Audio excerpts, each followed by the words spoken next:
নমস্কার বন্ধুরা, আমার এই ছোট্ট চ্যানেলে আপনাদেরকে অনেক অনেক স্বাগত। তো সবাই কেমন আছেন? আশা করছি সবাই খুব ভালো আছেন।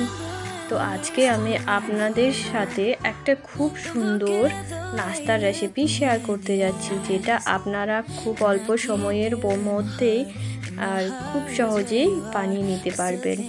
এই নাস্তাটি আপনারা বিকেলবেলায় অথবা সকালবেলায় অথবা বাচ্চাদের টিফিনের জন্য বানিয়ে নিতে পারেন। এটি খেতেও কিন্তু খুব সুস্বাদু। তার জন্য আপনারা প্লিজ ফুল ভিডিওটি দেখুন আর সঙ্গে থাকুন। আর যদি ভালো লেগে থাকে তাহলে অবশ্যই একটা লাইক করে দেবেন, আর যদি সাবস্ক্রাইব না করে থাকেন তাহলে একটা সাবস্ক্রাইব করে দেওয়ার অনুরোধ রইল। তো চলুন বানিয়ে নেওয়া যাক। তার জন্য আমি প্রথমে একটা পাত্র নিয়েছি, আর তাতে আমি 2 কাপ মতো ময়দা দিয়ে দিয়েছি।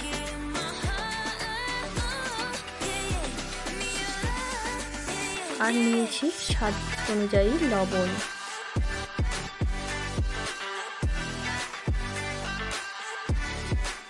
আর এখানে আমি দিয়েছি 1 চামচ সাদা তেল বা ঘি, আপনারা যে কোনো একটা নিয়ে নিতে পারেন।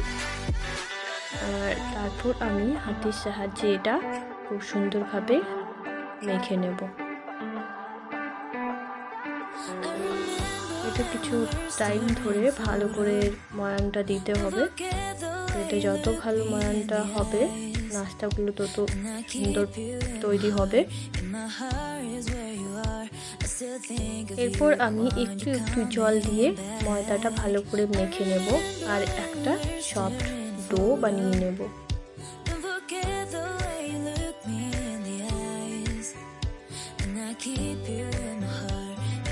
আপনারা দেখতেই পাচ্ছেন আমি এভাবে একটা সফট ডো বানিয়ে নিয়েছি। এটা আবারও আমি কিছুক্ষণ হাতের সাহায্যে চেপে চেপে ভালো করে মেখে নেব। আর এটা আমি কিছু টাইম রেখে দেব, ততক্ষণে আমি বাকি প্রসেসগুলো করে নেব। তো এখানে আমি নিয়েছি একটা বড় মাপের আলু, এটা আমি ভালো করে ছুলে নেব আর ধুয়ে পরিষ্কার করে নিয়েছি। তারপর এগুলোকে আমি ছোট ছোট টুকরো করে কেটে নেব।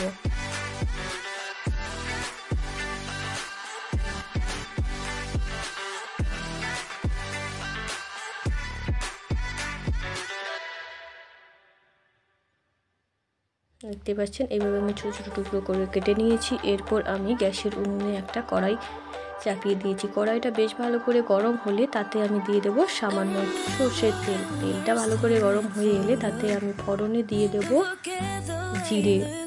জিরে ফোড়নটা হয়ে এলে এরপর যে ছোট ছোট টুকরো করে আলুগুলো কেটেছিলাম সেগুলো আমি তেলের মধ্যে দিয়ে দেব।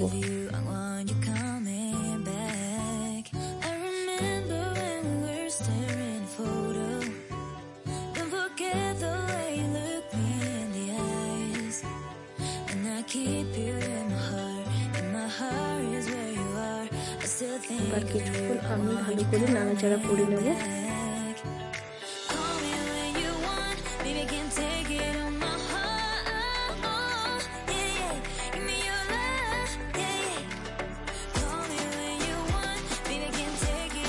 এরপর আমি দিয়ে দেবো এখানে স্বাদ অনুযায়ী লবণ। লবণটা দিলে আলু খুব তাড়াতাড়ি সিদ্ধ হয়ে যাবে।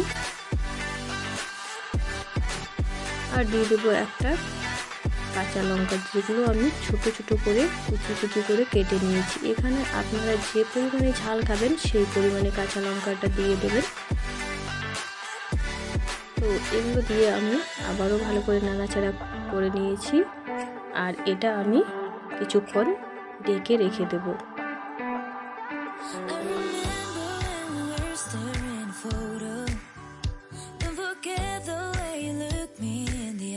কিছুক্ষণ পরে ঢাকনাটা তুলে আমি আবারও কিছুটা ভালো করে নাড়াচাড়া করে নেব। এরপর আমি দিয়ে দেবো গুঁড়ো মশলাগুলো। তো প্রথমে আমি দিয়েছি হলুদ গুঁড়ো, তারপর আমি দিয়ে দেবো লঙ্কার গুঁড়ো, সামান্য একটু ধনে গুঁড়ো, সামান্য একটু জিরে গুঁড়ো। তো সমস্ত গুঁড়ো মশলাগুলো দেওয়ার পর আমি ভালো করে এগুলো মিশিয়ে নেব।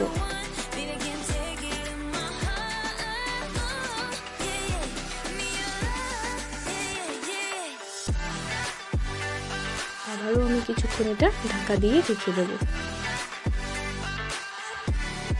কিছুক্ষণ ঢাকা দিয়ে রাখার পর এটা আমি দেখে নেব যে আলুগুলো আমার সিদ্ধ হয়ে গেছে কিনা। তো এখানে আমার সবকটা আলু সিদ্ধ হয়ে গেছে খুব ভালো করে। এরপর আমি এটা তুলে নেব।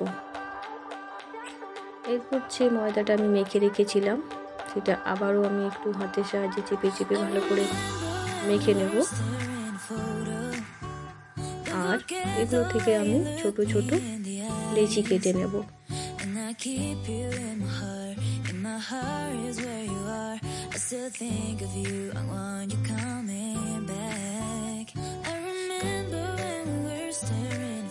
এখানে রুটির থেকে একটু ছোট লেচি কেটেছি আর লুচির থেকে একটু বড়।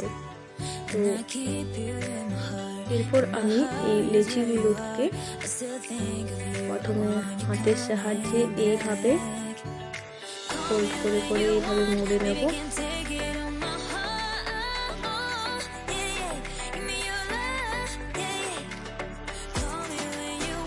আপনারা দেখতে পাচ্ছেন আমি কিভাবে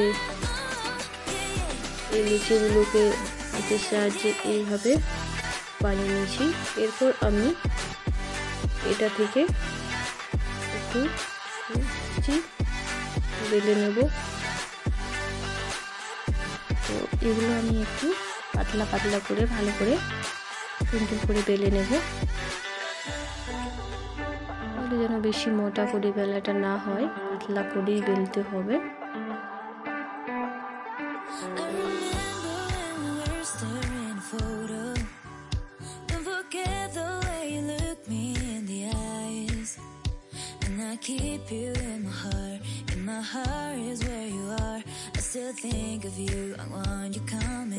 দেখতে পাচ্ছেন এটা আমার রান্না হয়ে গেছে। এরপর যে আমি আলুর পুরটা বানিয়ে রেখেছিলাম সেটা আমি এই রুটির ওপরে দিয়ে দেব।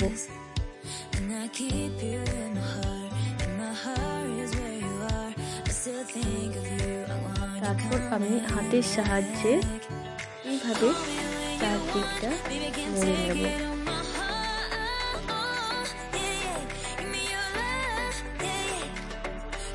প্রথমটা আমি এইভাবে বানিয়েছিলাম, তো নেক্সট আমি আবারও আপনাদেরকে খুব সুন্দরভাবে দেখিয়ে দেবো আপনাদের সুবিধার জন্য যে আমি কিভাবে এটা বানিয়েছি।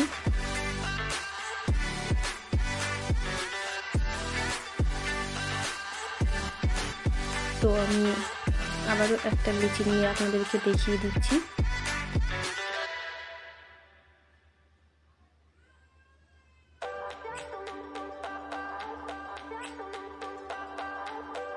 এটা আমি বেলে নেব।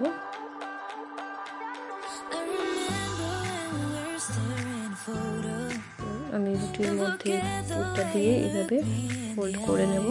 তো আশা করছি আপনারা বুঝতে পারছেন আমি কিভাবে বানাচ্ছি। এরপর আমি এইভাবে হাতটা ঘুরিয়ে ঘুরিয়ে এই যে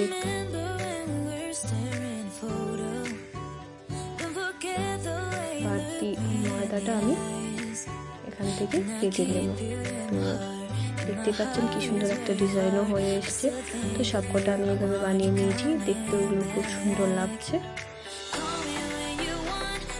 তো এরপর আমি গ্যাসের উনুনে একটা ফ্রাইং প্যান চাপিয়ে দিয়েছি, তাতে আমি কিছুটা সাদা তেল নিয়ে নিয়েছি। সাদা তেলটা বেশ ভালো করে আমি প্রথমে গরম করে নেব, তারপর আমি গ্যাসের উনুনটা কমিয়ে দেব। আর যে নাস্তাগুলো আমি বানিয়েছিলাম সেগুলো একটা একটা করে আমি তেলের মধ্যে দিয়ে দেব।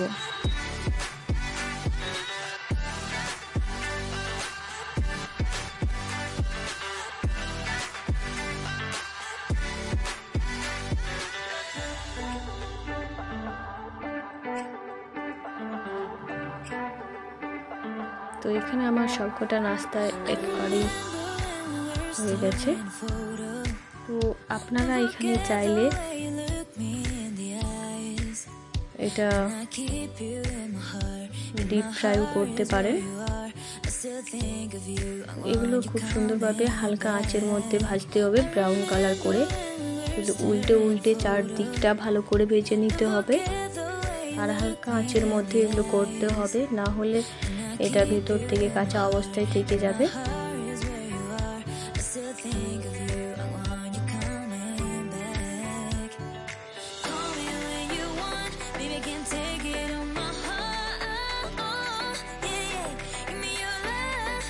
দেখতে পাচ্ছেন যে আমি কীভাবে এগুলো চারদিকটা এইভাবে উল্টে উল্টে ভেজে নিচ্ছি।